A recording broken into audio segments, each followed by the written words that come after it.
Le projet est baptisé Métropole de Paris, un bassin de 10 millions d'habitants qui devrait être relié par le métro du futur. Et Nicolas Sarkozy avait imaginé le Grand Paris de cette manière. Le nouveau projet transport, à près de 30 milliards d'euros, se veut moins grand, mais plus efficace.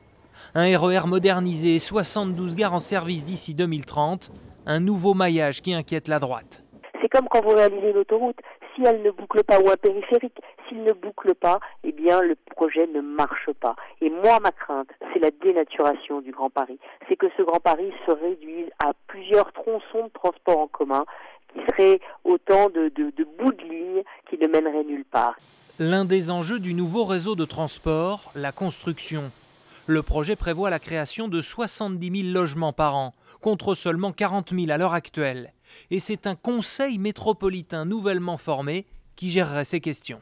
Aujourd'hui, une des particularités des politiques du logement, c'est d'être assez émietté, d'avoir de très nombreux acteurs, les communes, les intercommunalités, voire les départements se mêlent de logement, la région se mêle de logement. Il faut arriver à coordonner l'ensemble de ces acteurs du logement. Mais créer une nouvelle administration aurait un coût trop élevé, préviennent les détracteurs du projet.